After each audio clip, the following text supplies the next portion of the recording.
어느덧 13주가 지났네요. 오늘 13주째입니다. 너무나 확 가버린 것 같아요. 거의 한 4개월 정도 것 같은데 중간에 2번 휴식이 있었기 때문에 13, 한 15주 정도 되면 한 4개월 정도 지난 것 같은데 그냥 순간적으로 4개월이 지나간 것 같습니다. 오늘은 이제 결론적인 부분들에 대한 강의인데요. 예수님의 17장 기도 중에서 세 번째 기도입니다. 예수님이 첫 번째는 하나님의 영광을 그리고 하나님의 때에 대한 십자가의 때에 대한 하나님의 영광을 위해서 기도했고, 두 번째는 6절에서부터 19절까지는 예수님의 제자들, 예수님이 승천하시고 그 다음에 남아있을 제자들을 위해서 기도하셨다면, 오늘 들어갈 20절에서부터 26절까지의 내용은 그 제자들로 통하여서 구원받은 자들, 그러니까 그 제자들이 복음을 전함으로 말미암아 복음을 듣고 구원받은 그러한 사람들을 위해서 기도하는 내용이에요. 그러니까 요한복음 20장에서부터 26절까지의 이 17장 26절에서부터 20절에서부터 26절까지의 기도는 바로 2000년 전에 예수님께서 마지막 골고다 그 십자가를 지시기 전에 마지막 저와 여러분들을 위해서 중보한 중보의 기도의 내용입니다. 그러니까 이 내용이 사뭇 여러분들에게 와 닿기를 바랍니다. 자, 강의 들어가기 전에 이 기도를 저는 이렇게 칭했습니다. 칭의의 기도, 칭의의 기도라고 애칭을 붙여놨습니다. 칭의의 기도. 여러분들, 제가 한번 질문을 해볼게요. 예수님이 십자가에 죽으심으로 말미암아 여러분들 구원받으셨습니까? 소리가 그렇게 적으세요. 다시 한번 질문해 보겠습니다. 여러분들, 예수님의 십자가의 죽으심만으로 여러분들 구원받으셨습니까? 아멘.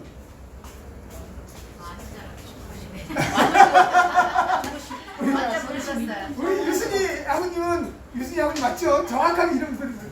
유순이 아버님은 처음 질문과 두 번째 질문의 차이점을 느껴서 두 번째 질문에 대답을 안 하신 것 같아요. 자, 다시 한번, 예수님 십자가의 죽으심만으로 구원받으셨습니까? 그럼요? 아니, 자, 예수님의 십자가의 죽으심만으로 구원받으셨나요? 죽으심만으로는 제사함을 받았고, 네. 하나님이 특별히 나를 불러주신 믿음으로 구원을 받았고. 자, 아니 그러면 죽으심만으로는 뭘 얻었다고요? 죄사함을 받았다. 그럼 죄사함 받았으면 의로 얻는 칭의를 얻는 거잖아요. 근데 먼저 하나님이 나를 불러 믿음으로 믿고 입으로 시인해서 구원을 받았다. 로마서 10장 9절의 말씀처럼요. 네. 근데 이 믿음과 이 시인은 바로 어떤 개념이냐면 칭의에 대한 개념을 우리 예수 삶에 적용되어지는 부분을 얘기하고 있는 거거든요. 예수 그리스도를 믿음으로 말미암아 구원을 받았습니다. 그러니까 믿음으로 구원을 받았습니다. 그건 맞는 얘기인데, 우리가 조금 더 세분화시키면 예수님의 십자가의 죽으심만으로 구원을 받으셨습니까? 그러면요.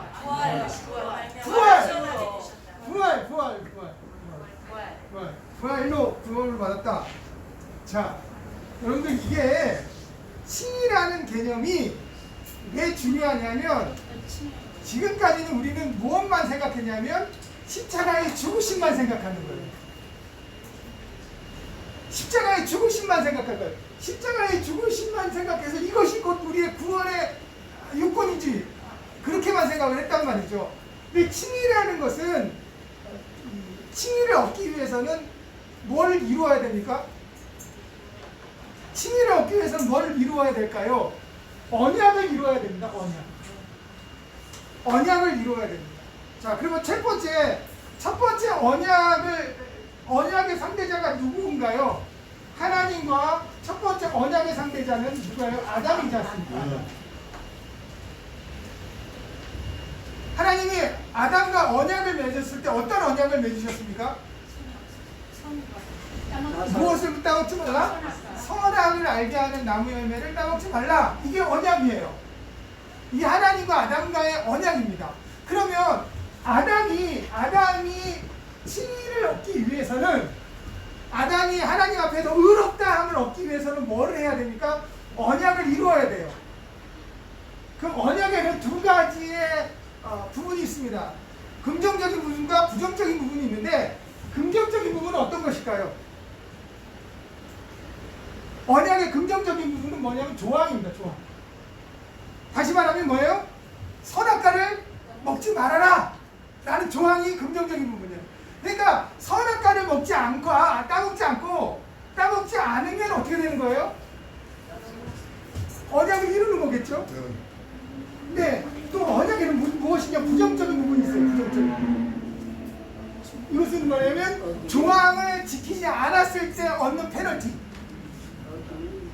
조항을 지키지 않았을 때는 뭐예요? 그 조항을 지키지 않은 거에 대한, 언약을 깬 거에 대한 결과를 얻게 되죠. 이게 부정적인 부분입니다. 이게 뭐예요? 죽으심이죠. 로마서 5장에 보면 아담을 통해서 우리한테 뭐가 들어왔다? 죄가 들어왔다. 죄로 인해서 우리가 무엇의 종로로 타였다? 사망의 종로로 타였다라고 되어 있어요. 자, 이 두 가지가 충족이 돼야지만 뭐를 얻을 수 있는 겁니까? 칭의를 얻을 수 있어요.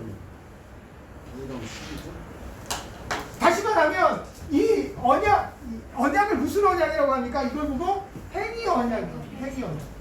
행위 언약이라는 것은 어떤 것이에요? 언약을 지켜야 되는 거예요. 근데 행위 언약을 지킬 때 무엇으로 지킬까요? 행위 언약은 무엇으로 지켜요?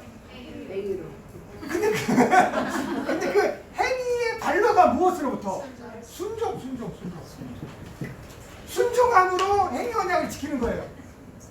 자, 그렇기 때문에 사도 바울은 뭐라고 얘기합니까? 한 사람이 순종하지 아니함으로 세상에 무엇이 들어왔다? 죄가 들어왔다. 빌립보서에 가면 뭐라고 되어 있습니까?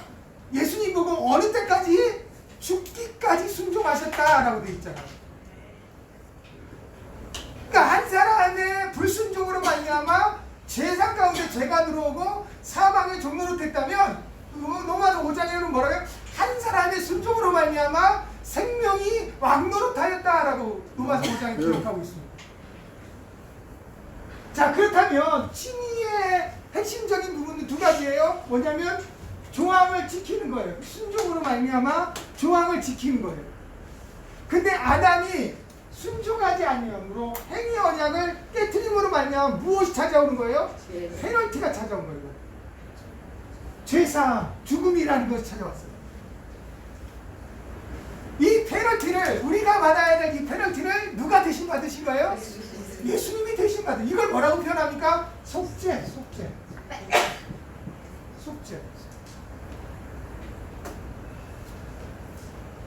근데 보세요. 예수님이 죄사함만, 다시 말하면 십자가에 죽으시는 거는 무엇이에요? 속죄예요. 페널티를 갚으신 거예요. 대신 받으신 거예요. 내가 죽어야 될 것을 예수님 대신 죽으셨어요. 그걸로만 끝나면 어떻게 될까요? 만약에 그리고 그걸로 끝났다. 그럼 어떻게 될까요? 다시 우리는 또 우리의 삶을 살아가야 돼요. 그 우리의 삶을 살아가는 동안에 우리 또 무엇을 지게 돼요? 언약을 또 깨뜨리게 되잖아요.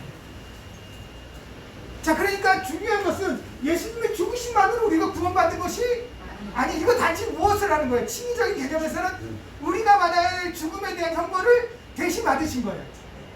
근데 예수님을 뭐라고 표현합니까? 예수님을 뭐라고 표현해요? 화목제물이라고 해요. 화목제물. 제물이라는 것은, 제물은 어떤 제물이어야 돼요? 하나님께 드려질 제물은 어떤 제물입니까? 흠이 없는 제물이죠. 흠 없는 제물이에요. 흠이 없다. 흠이 없다라는 것은 어떤 개념이에요? 드릴 때만 흠이 없는 건 제물입니까? 흠이 없으려면 어떻게 돼요? 날 때부터 드려질 때까지, 태어날 때부터 드려질 때까지 흠이 있으면 돼요, 안 돼요? 안 돼요. 그래서 흠 없는 제물이라는 것은 완전한 순종을 의미합니다. 완전한 순종으로. 그래서 빌립보서는 아까도 얘기했지만 예수님 보고 뭐 어느 때까지요? 죽기까지라 그러면 예수님이 이 땅에 오시는 순간부터 어느 때까지요? 십자가에 죽기까지 뭐 하셨다? 순종하셨다. 만약에 십자가에 죽으심만 얘기한다면 죽기까지 아니에요. 죽음으로라고 얘기하겠죠. 근데 예수님의 죽음은 마지막 순종의 완성을 의미하는 거예요. 그럼 예수님의 삶 전체가 어떤 거라는 거예요? 순종이라는 거죠. 그것은 누가 깨뜨린 것? 아담이 지키지 못했던 순종을 예수님이 그 삶 전체를 통하여 순종하심으로 말미암아 아담의 불순종을 예수님의 순종으로 이루신 거예요. 그래서 하나님이 예수님을 통하여서 무엇을 이루신 거예요? 완벽한 의를 이루신 거예요.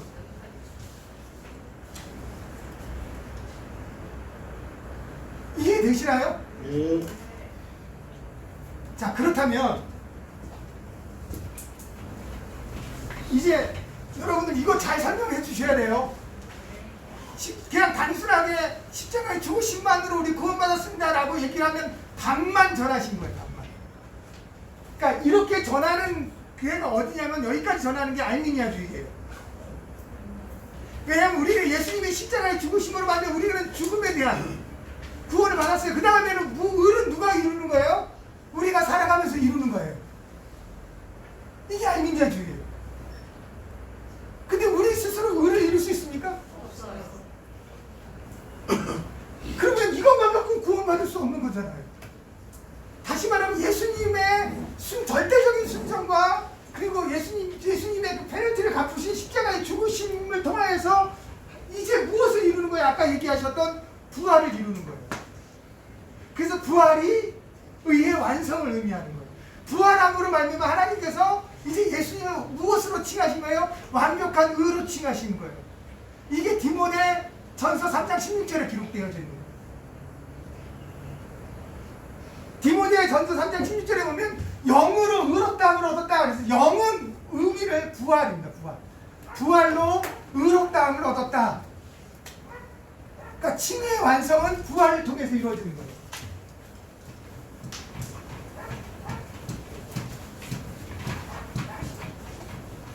그래서 예수님의 성육신, 예수님이 이 땅에 인간의 몸을 쓰고 오신 성육신이 중요한 부분이 성육신을 오셨기 때문에 무엇을 이룰 수 있는 거예요? 완벽한 순종을 이룰 수 있는 거예요.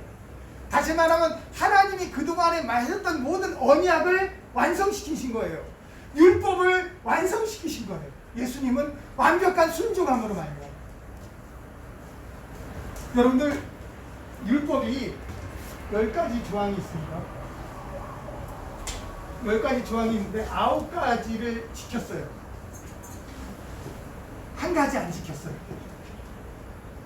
율법을 어긴 걸까요? 어기지 않은 걸까요? 어긴 거예요.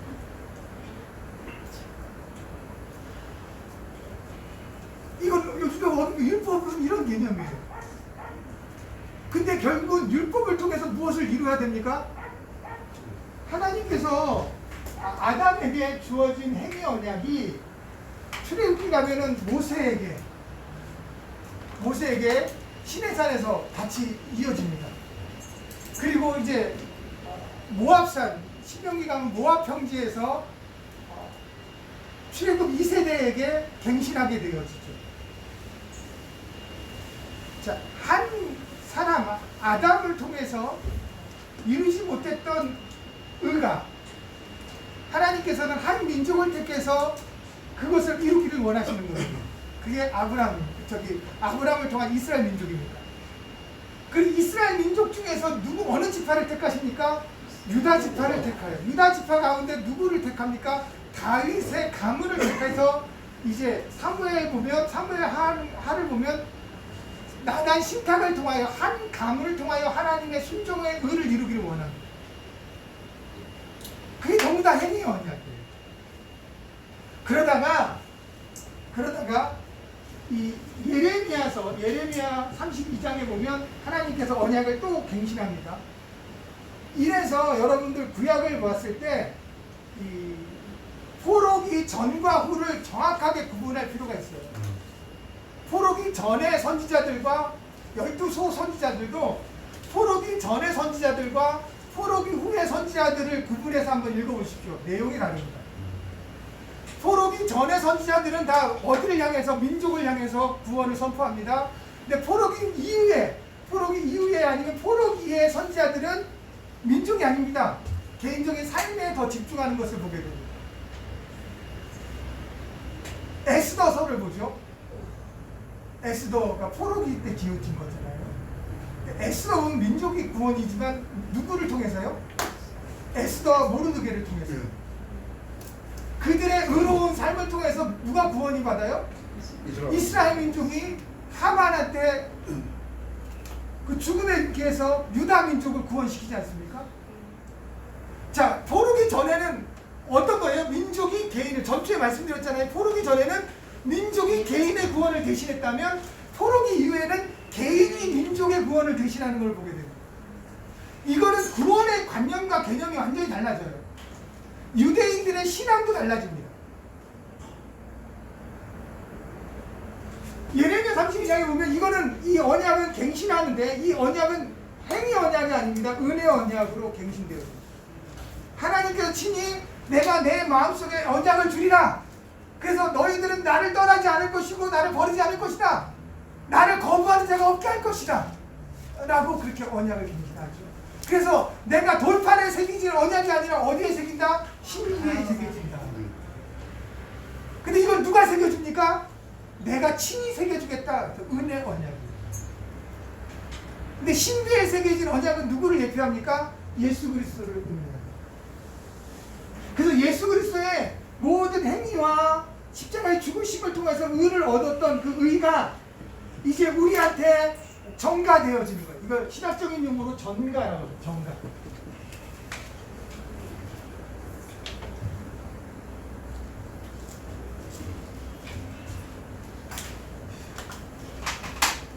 자, 그렇다면 한번 얘기해 보시죠. 어떻게 예수님의 의가 우리한테 전가가 될 수 있을까요? 그렇잖아요. 예수님의 의가 어떻게 지금의 우리에게 전가가 될 수 있을까요? 믿음으로. 우리 어떻게 전가가 될 수 있을까요? 더구나 2000년 전에 이 일인데 2000년 전에 예수님의 십자가의 죽으심과 순종하심으로 의를 이뤘던 그 의가 지금 나에게 어떻게 내가 그 예수님의 죽으심과 이 완전한 순종함의 의를 지금 하나님이 나에게 너가 의롭다 라고 칭함을 받는데 예수님의 의가 어떻게 나의 의가 될 수 있을까요? 믿음으로.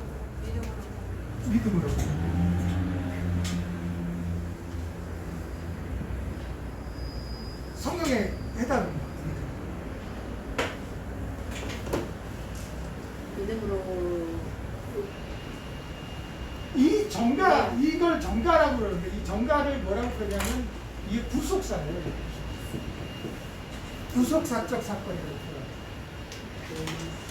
그러니까 예수님의 구속사, 하나님의 구속사적인 은혜가 지금 우리 가운데 임하여지는 것은 우리 믿음으로인데, 근데 이 믿음이 어떤 걸까요? 자, 믿음이란 정의를 한번 내려보는 거예요. 믿음이란 뭘까요, 그러면? 어떤 믿음? 믿음이라고 얘기를 하는데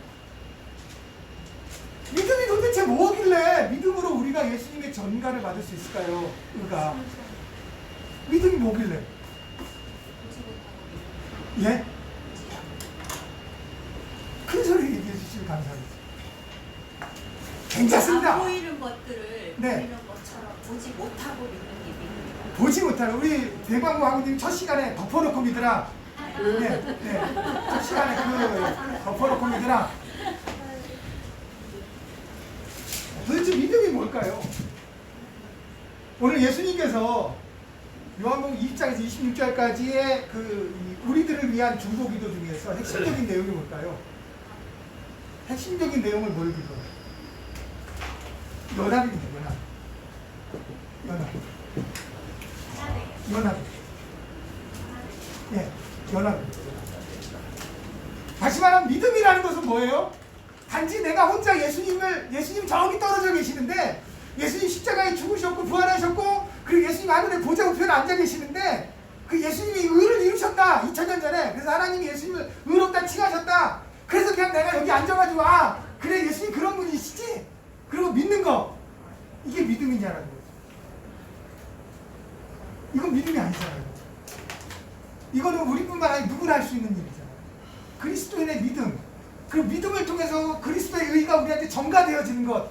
그 연합입니다. 연합. 예수님과 하나가 되어지는 거예요. 무엇으로? 믿음으로. 이것을 뭐라고 표현합니까? 예수님의 옷자락을 붙잡는 거예요. 예수님의 옷자락.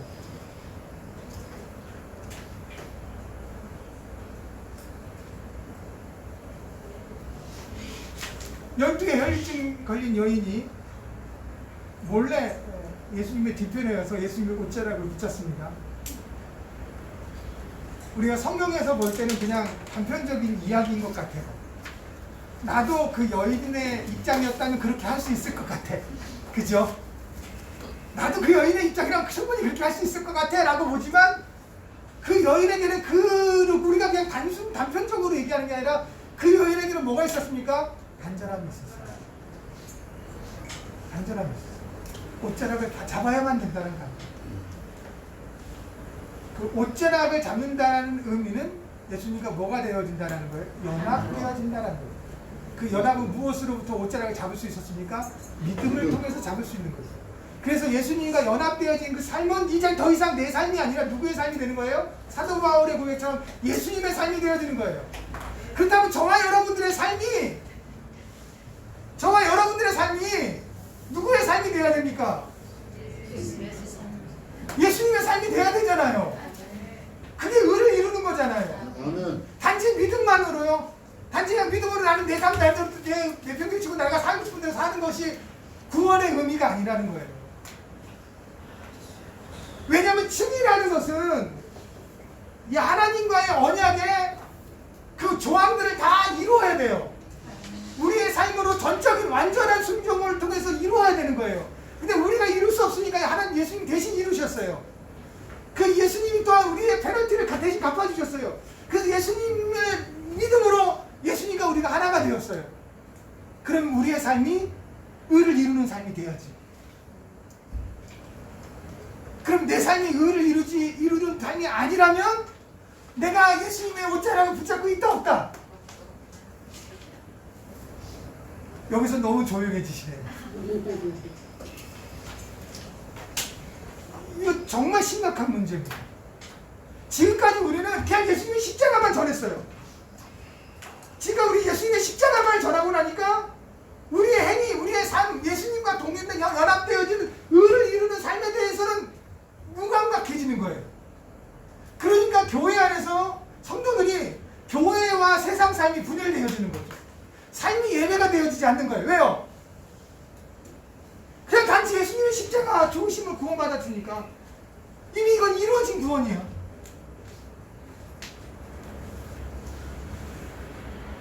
그렇게 생각할 수도 있죠. 충분히. 우리가 의를 이루는 삶이 되지 않으면 예수님을 증거할 수 있는 방법이 없어요.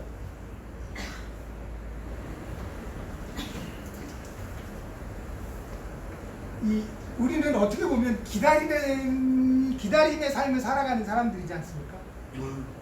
기다림의 삶을 살아가는 사람들인데 그 기다림의 삶을 살아갔을 때 목적이 있는 기다림과 목적 없는 기다림은 다른 거예요.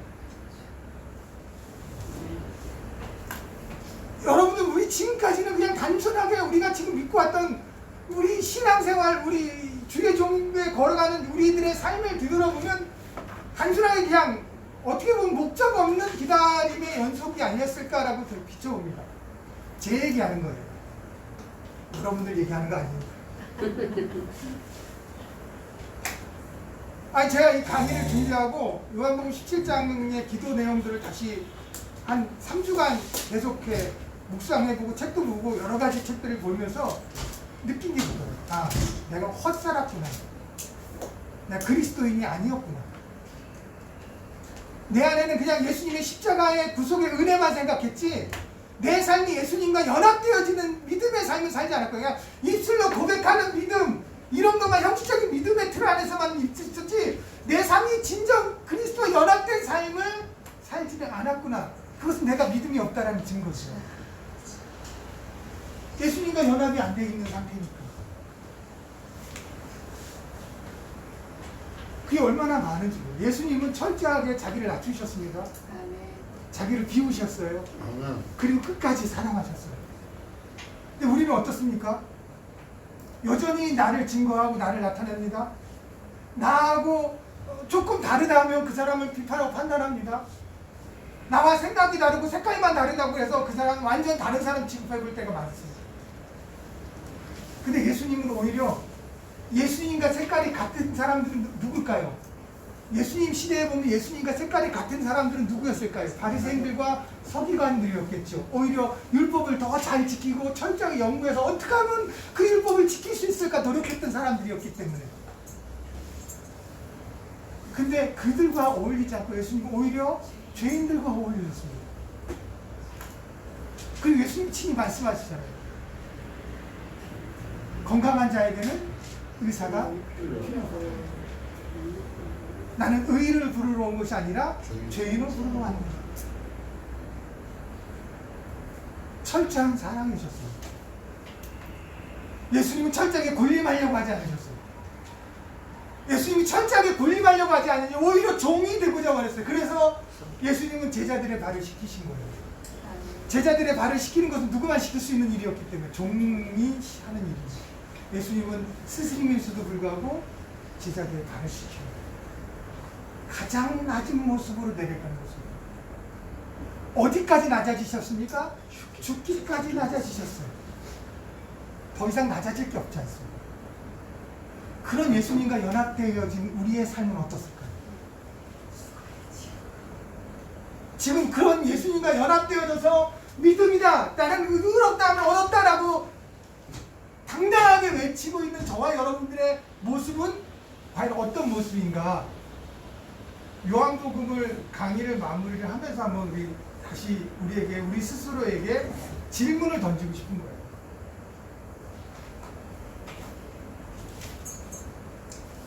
사실 일주일 동안 계속 묵상하고 다시 보고 묵상하고 다시 보고 책도 보고 참 전할 게 너무 많았는데 막상 쓰고 나니까 강의 안에 다 거의 다 기록이 되어져 있습니다. 여러분들이 주의 종으로 부름받았다라는 것은 전주에 우리가 살펴본 것처럼 저와 여러분들은 하나님의 것입니다. 하나님이 택하셔서 예수님께 보내주신 거예요. 예수님은 우리를 하나님 보내주신 그 제자들을 예수님은 말씀 가운데 보여주셨고 예수님이 보여주신 그 말씀을 제자들은 믿음으로 말미암아 무엇을 얻은 거예요? 영생을 얻은 거예요. 그 영생을 얻었다는 것은 무엇을 얻었다는 거예요? 칭의를 얻었다는 거예요. 칭의. 의롭다함을 얻었다는 것을 의미합니다.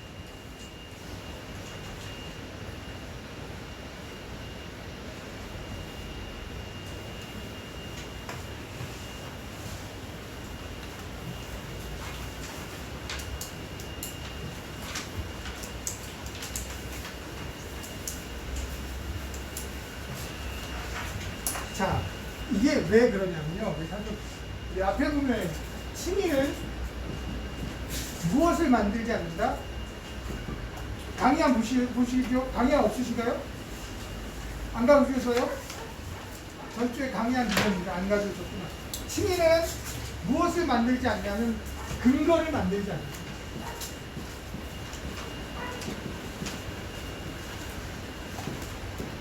근거를 만들지 않는다. 승리는 근거를 만들지는 않지만 승리는 무엇 안에 선포한다? 근거를 통해서 선포한다.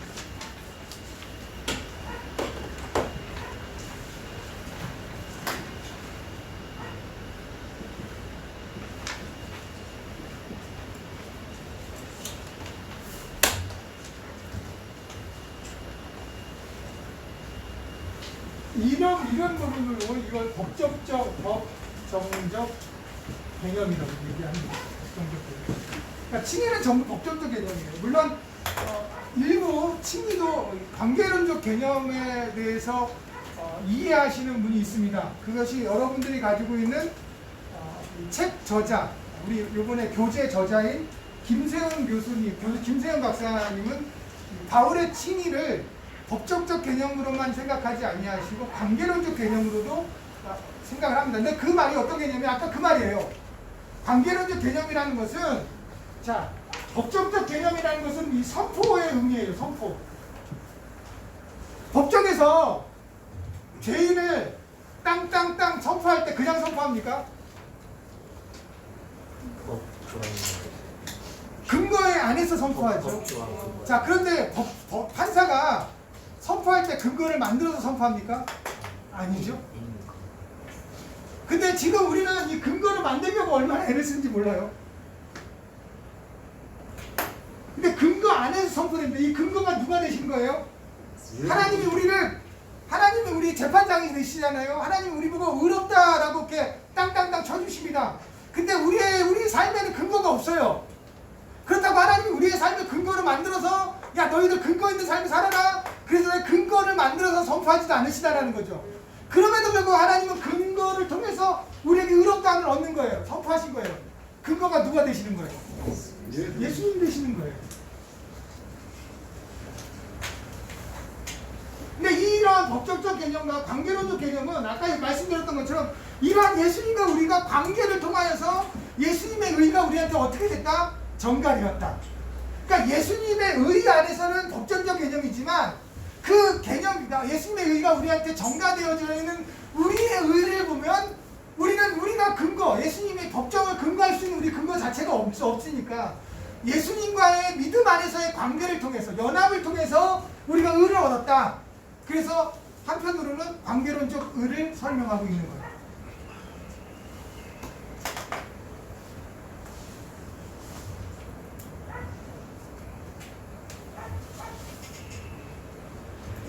로마서 4장 5절에 보면 이를 아니할지라도 경건하지 아니하는 자를 의롭다 하시는 이를 믿는 자에게는 그의 믿음을 의로 여기시나니 이를 아니할지라도 라는 우리가 그렇게 번역이 되어 있는데 실제로 이를 아니할지라 라는 이런 말은 행함이 없어도 라는 행함이 없어도 이 경건하지 아니하는 자는 불의한 자, 죄인을 의미하죠.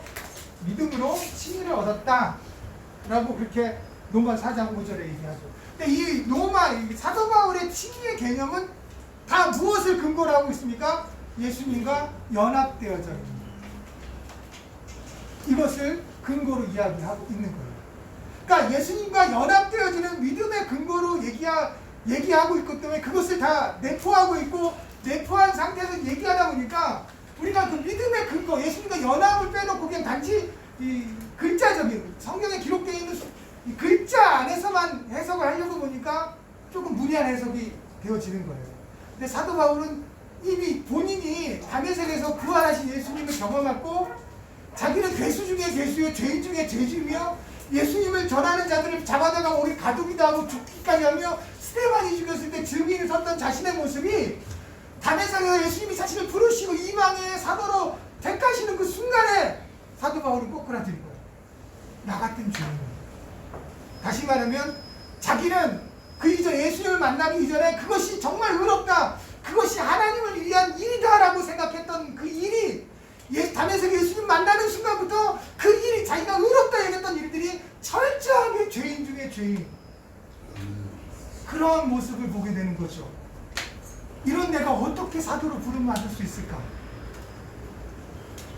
그것은 오직 예수님의 의가 나한테 전가되었기 때문에 나 같은 죄인도 이제 예수님의 부르심을 받아서 사도로서 쓰임을 받을 수 있는 거죠.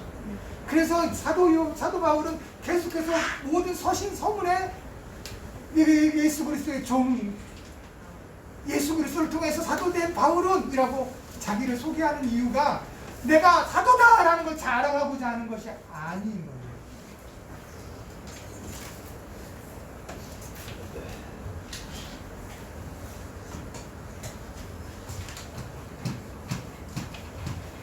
그래서 예수님께서 오늘 본문에 우리 20장에서 26절까지 누가 한번 좀 큰 소리로 읽어봐 주시겠습니까? 몇 점? 17장 요한복음 17장 20절에서부터 26절까지 누가 한번 6절 읽어봐 주시겠습니까?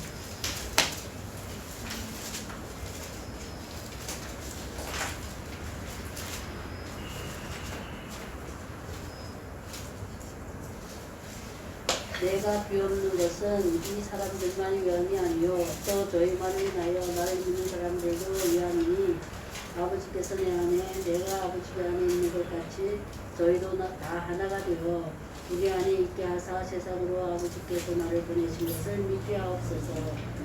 내게 주신 영광을 내가 저에게 주었사오니 이는 우리가 하나가 된 것 같이 저희도 하나가 되게 하려 하심이니라. 곧 내가 저희 안에 아버지께서 내 안에 계셔 저희로 온전함을 이루어 하나가 되게 하려 함은 아버지께서 나를 보내신 것과 또 나를 사랑하신 같이 저희도 사랑하는 것을 세상으로 알게 하려 함이로소이다. 아버지여 내게 주신 자도 나 있는 곳에 나와 함께 있어 아버지께서 창세전부터 나를 사랑하심으로 내게 주신 나의 영광을 저희로 보게 하시기를 원하옵나이다. 고르신 아버지여 세상이 아버지를 알지 못하여도 나는 아버지를 알았었고 저희도 아버지께서 나를 보내신 줄 알았었나이다. 내가 아버지의 이름을 저에게 알게 하였고 또 알게 하리니 이는 나를 사랑하신 사랑이 저희 안에 있고 나도 저희 안에 있게 하려 함입니다. 아멘. 이 기도가 2000년 전에 예수님께서 저와 여러분들을 위한 중보의 기도시고요. 이 기도는 여전히 지금도 우리를 위해서 기도하고 있는 예수님의 내용이기도 하다는 거예요. 또 이 기도의 내용은 우리가 이루어야 될 우리의 믿음의 삶이고요. 예수님은 처음부터 끝까지 다 연합, 우리가 하나가 된 것처럼 저희도 우리가 하나가 되게 하옵소서. 그것이 그 앞에부터 하나님께서 아들을 영화롭게 함으로 또 하나님이 영화롭게 되어진 것처럼 하나님 저들의 하나님의 것인데 저들을 내게 주셔서 내가 저들과 함께 하셔서 저들이 우리와 함께 하게 하여 주옵소서. 결국은 전부 다 연합에 대한 이야기, 기도를 하고 계시는 거예요. 연합. 이것이 무엇으로 연합이 되어집니까? 사랑으로 연합이 되어집니다.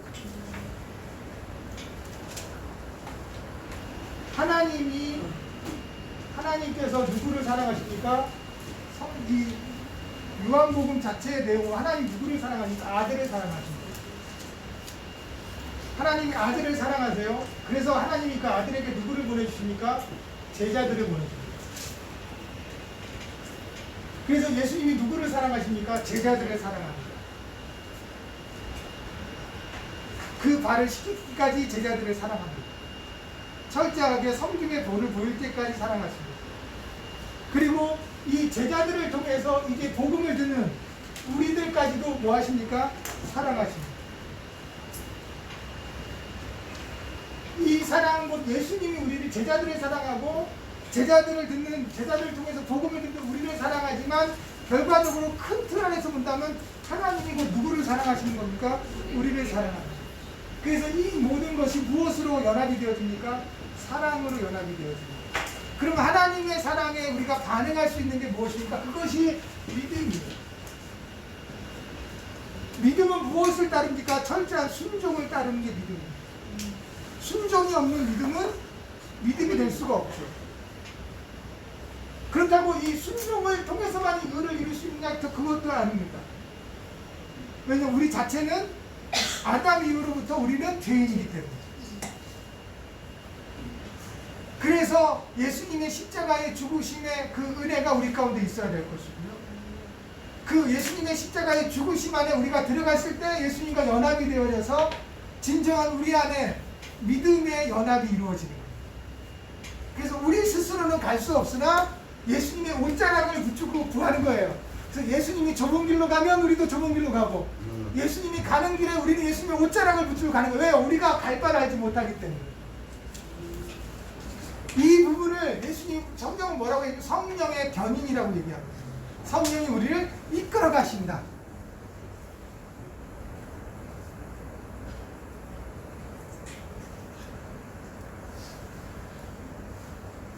그래서 우리 이 전주에 제가 여러분들에게 고난의 종이 되라 라고 말씀드렸잖아요. 아멘. 말씀을 드리고 난 다음에 제가 목회 선배로서 마음이 아팠습니다. 근데 그게 바로 정답의 길이기 때문에 어쩔 수 없어요. 근데 고난의 길이라는 게 우리가 생각하는 삶의 환난 여러 가지 부분이 있지만 진정한 고난의 길이라는 것은 예수님을 위해서 나를 포기하는 거예요. 아멘. 결국 그 고난 중에 제가 지난주에 설명하시면서 네. 묵상하면서 봤더니 로마서 8장 18절에 현재의 고난은 장차 우리에게 다가올 영광과 비교할 수 없다고 딱 나오더라고요. 네. 그래서 그 말씀이 굉장히 의미스러워가지고 고난을 많이 받아야 되겠구나. 근데 시편 기자도 그랬습니다. 시편 기자도 고난이 내게 유익이라 고난을 통해 내가 하나님의 율례를 배웠노라라고 얘기를 합니다. 그러니까 고난이라는 것은 내 삶에 오는 환난과 어려움 이런 게 말하는 거 아니에요. 실제로 고난은 예수를 위해서 내가 포기하는 거예요. 아멘. 예수님을 위해서, 복음을 위해서 내 삶을 내려놓는 거예요. 내 이익을 추구하지 않는 거예요. 그러다 보면 세상 사람인데 그렇게 이익을 추구하지 않는 삶을 살아가다 보면 세상의 환경에는 뒤처질 수밖에 없는 거고요. 세상이 추구하는 그 삶의 방향과는 동떨어질 수밖에 없는 거예요. 그런데도 우리는 세상에 살아야 돼요. 그 자체가 뭐가 되어집니까? 고난이 되어지는 거예요. 그래서 고난은 우리 그리스도인의 믿음의 형상학적 표현이다라고 얘기를 합니다. 그리고 그 고난의 형상은 전주에 말씀드렸잖아요. 영적 시련에 대한 우리 삶의 모습이다라고 그렇게 나오는 거죠.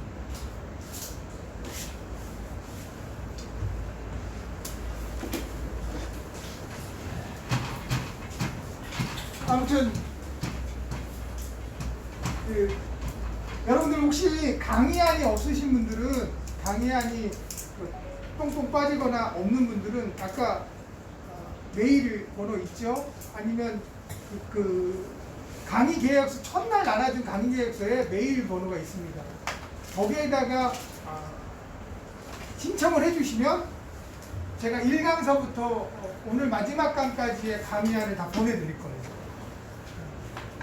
그리고 아마도 이 강의 테이프, 강의 녹화 테이프는 학교에서 아마 학교 강의 학기가 끝나면 오픈하신다고 하셨으니까 강의안을 보시고 다시 한번 재차 들어보시면 좀 더 낫지 않을까라는 생각을 합니다. 저는 지금까지 강의를 15년 해왔어요. 처음에 선교사들 파송하는 여의도에 오사랑 학교라고 있어요. 오사랑 선교학교에서 2년 동안 강의를 했고요. 그리고 계속 신학교에서 10년 동안 강의를 했는데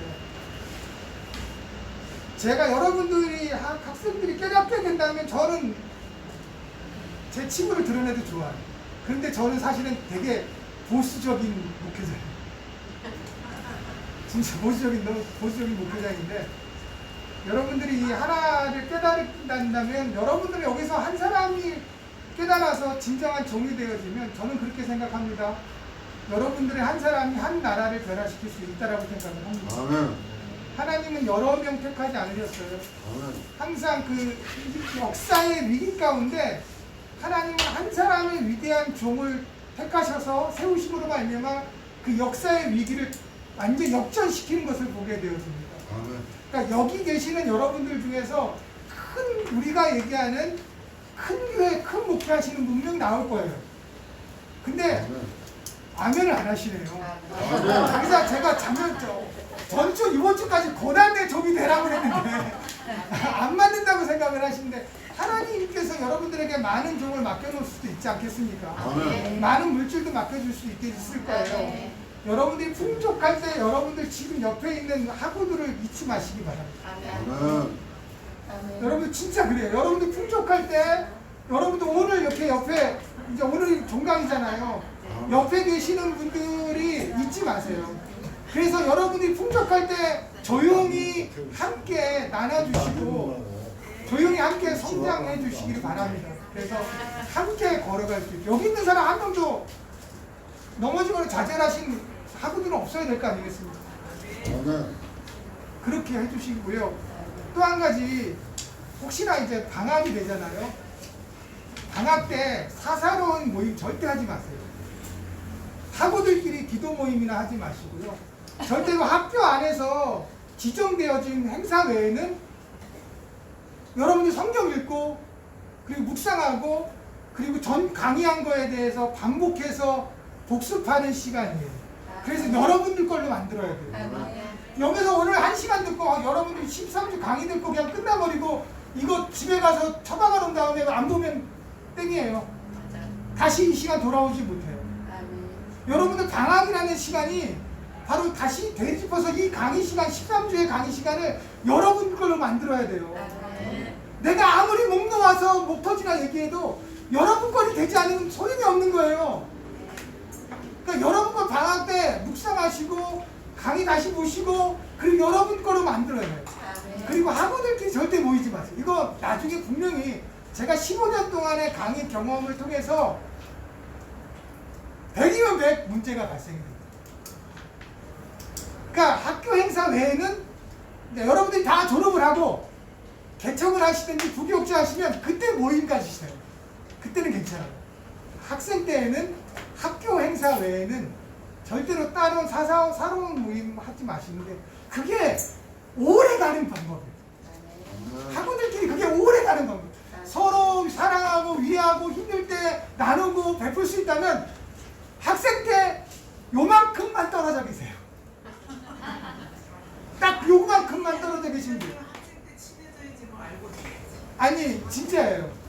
졸업하면 사역하다 보면 더 많이 친해져요. 그때는 성숙해서 친해질 때는 상처가 없지만 성숙되기 전에 너무 깊이 알아버리면 상처가 되어서. 아멘.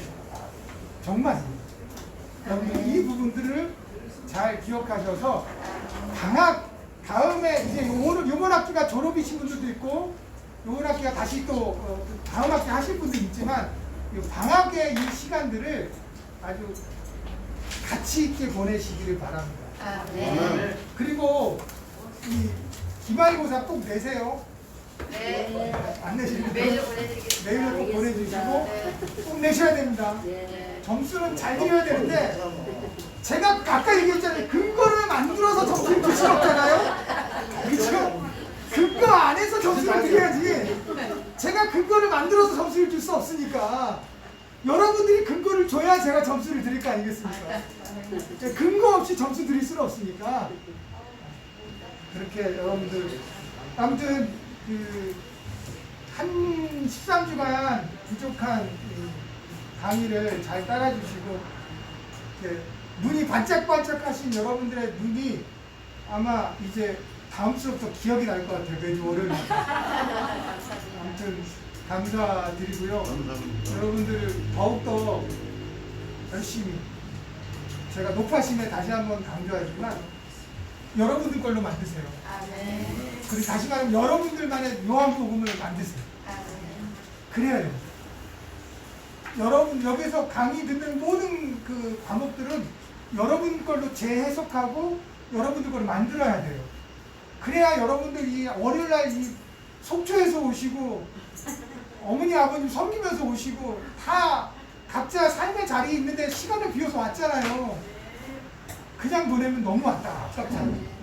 여러분들 것도 만들어서 하시길 바랍니다. 자, 기도하겠습니다. 하나님 아버지 감사합니다. 한 학기 13주간 요한복음을 통해서 학우들과 함께 은혜를 나누게 하심을 감사합니다.